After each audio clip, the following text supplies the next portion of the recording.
Bonjour à tous, on se retrouve aujourd'hui pour la deuxième partie sur mon vlog à propos de l'installation sur mon nouveau balcon. Si vous ne savez pas de quoi il s'agit, je vous invite à regarder l'introduction du premier vlog, je ne vais pas réexpliquer.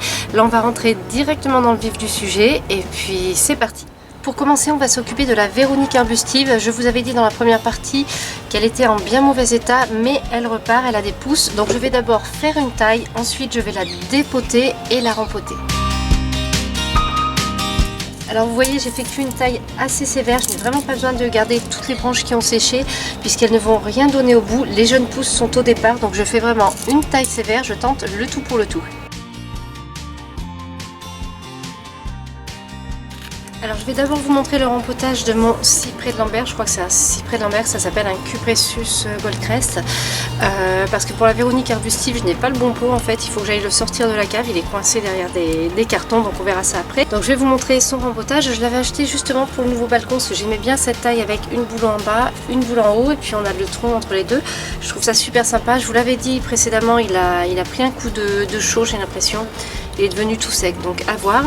Et je vais le rempoter avec un terreau que j'avais envie de vous montrer, qui est intéressant. Alors c'est un terreau qu'on m'a envoyé, il n'empêche qu'il est pas mal du tout parce qu'il est super léger.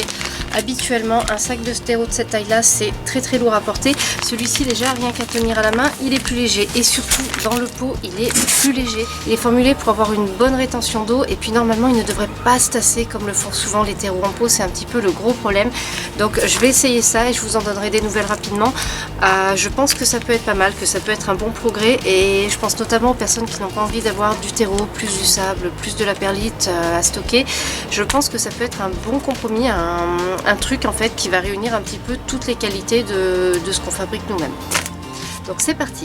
Alors j'ai fait ma couche de drainage, j'espère, moi je vois rien dans le retour donc j'espère que ça se voit. Et maintenant je vais commencer à mettre du terreau. Vous voyez, on voit tout de suite qu'il est plus léger. Ça se voit tout de suite. Il contient aussi de l'engrais qui se diffuse pendant 6 mois si ma mémoire est bonne.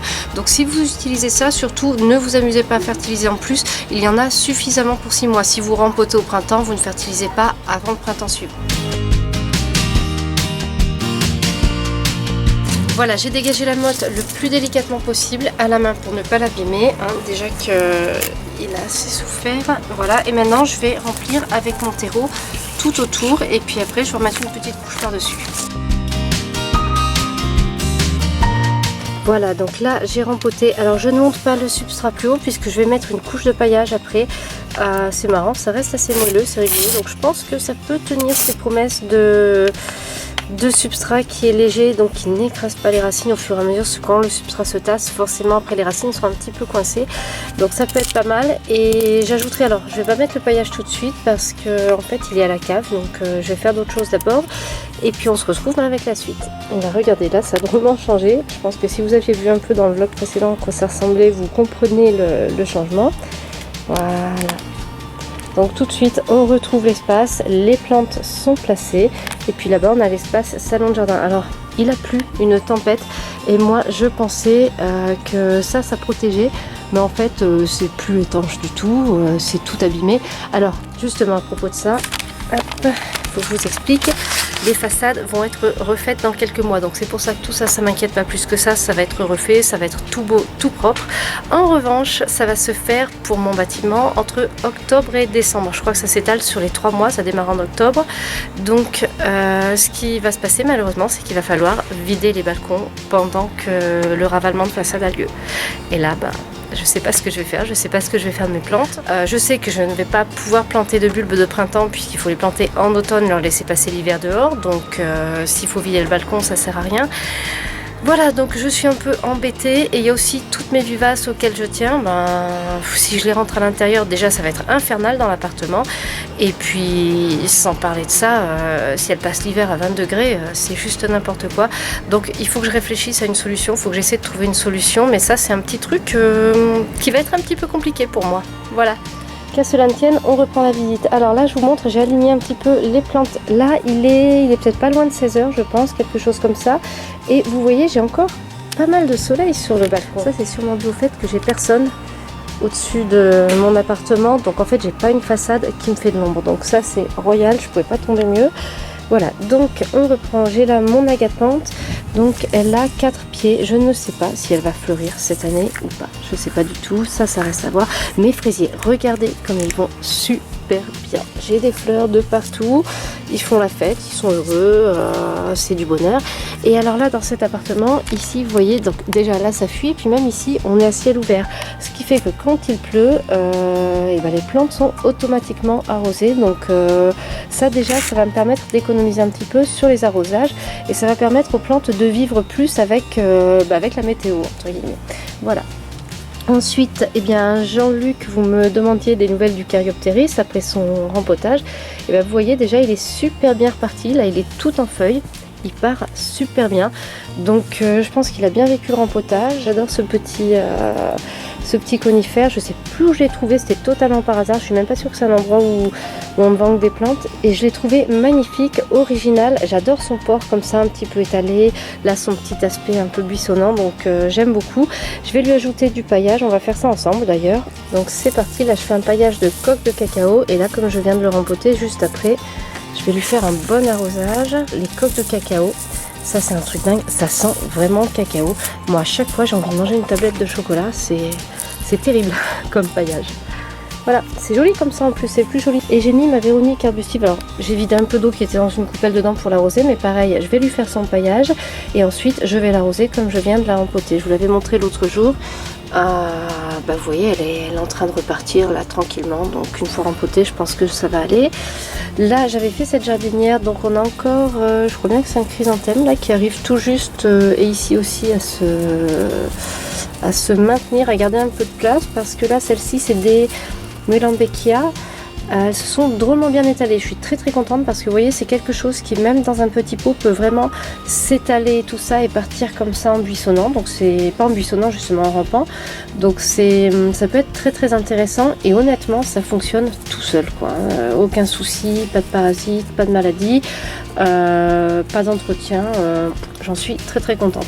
Et ça c'était ce que j'appelle un invité du balcon, c'est une plante qui s'était semée toute seule, qui a été très jolie, et maintenant qu'elle a séché, je vais l'arracher. Là j'ai mon sédum, alors celui-ci fleurit en septembre, pas avant la fin du mois de septembre, mais en attendant il est quand même drôlement intéressant parce que j'adore la couleur de son feuillage. On a un vert qui est très doux, les tiges ne sont pas laides, même sans fleurs, donc c'est une plante que j'aime beaucoup.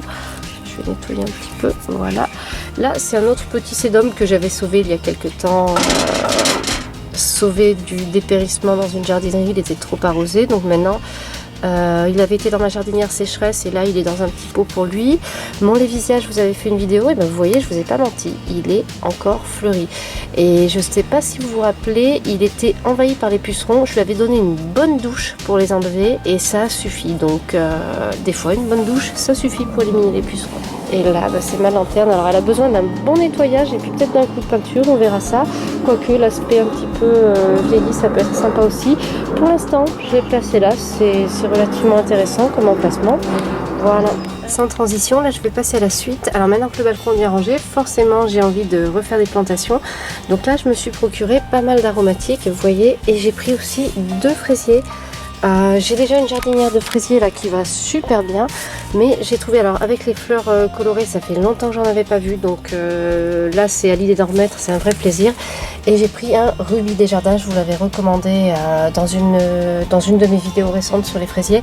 C'est une super variété, donc là je me suis dit je vais en prendre un cette année. Alors pour terminer les aromatiques, j'ai pris un petit pied de thym. Alors j'ai pas pris le thym classique qu'on connaît tous, qu'on a probablement tous cultivé, en tout cas que moi j'ai cultivé plein de fois. J'ai pris un thym citron. Déjà au niveau de l'odeur, au niveau de l'odeur déjà, rien que quand on frotte ses doigts sur les feuilles, on sent cette petite odeur citronnée. Donc j'espère que ça va se retrouver au niveau des saveurs quand je vais cuisiner. Et pour terminer, le tout dernier, c'est un romarin. Donc ça va aller avec le thym. Je pense que je vais les planter ensemble. Ils devraient bien s'entendre. Je vais juste vérifier ça, mais je pense que normalement c'est bon. C'est comme ça que j'ai prévu de faire. Ah oui, sinon il y a autre chose. J'ai reçu ça d'Algo Flash. Ce sont des petits engrais, je pense, revitalisant fleurs de balcon et terrasse. Et ça tombe bien parce que là j'ai mes astères, les 2 astères là, et mon chrysanthème. Je les ai plantés en automne dernier. Là je les ai pas rempotés, donc je pense que pour la saison, pour les aider, ça pourrait être pas mal du tout de leur offrir un petit coup de peps. Donc je vais tester ces mini doses. Je vais sûrement mettre une là. Alors soit je fais un comparatif, là c'est un aster, là c'en est un autre. Donc soit je fais un comparatif, je mets une dose là et je n'en mets pas là, ou l'inverse, et je regarde l'effet sur les asters. Ceci dit, il y en a déjà un qui est plus gros que l'autre, donc à voir. Et puis il y en a un qui lui doit voir le soleil plus souvent que l'autre, donc difficile de faire un comparatif quand tout le monde ne bénéficie pas des mêmes conditions. Donc je vais plutôt mettre une dose par ici et une dose par là, et on va voir si ça les aide à être encore plus beaux que ce qu'ils sont déjà maintenant. Parce que là pour l'instant, regardez, il n'y a pas une seule trace d'oïdium, et ça c'est ce que j'appelle un miracle, hein, parce que Dieu sait que l'oïdium, mais des fois le fait de déménager, on n'a pas tout à fait les mêmes conditions et ça peut changer des choses. Donc par contre, regardez, j'ai des fourmis.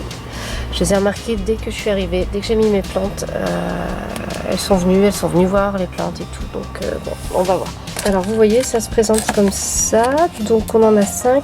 Je vais en détacher 2 que je vais mettre, je vous ai dit, une d'un côté puis une de l'autre côté.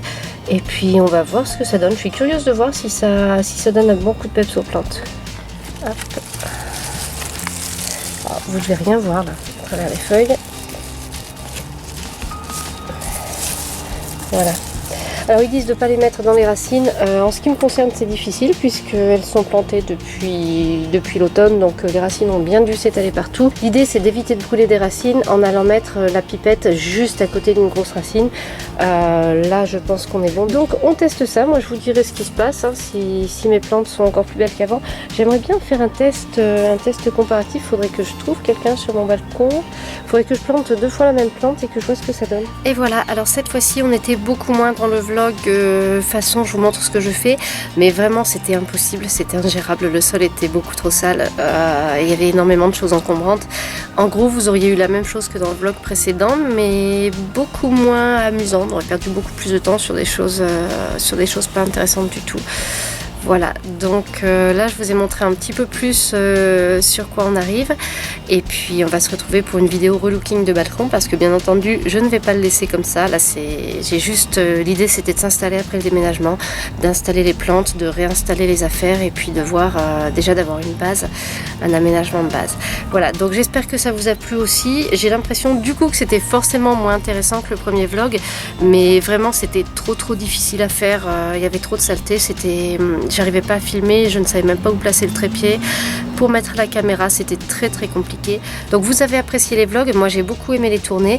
Du coup, à l'occasion, quand une occasion se présentera, j'en ferai d'autres. Cette vidéo est maintenant terminée, j'espère qu'elle vous a plu. Si vous avez des remarques, des questions, n'hésitez pas à les poster en commentaire. Merci et à bientôt pour une nouvelle vidéo.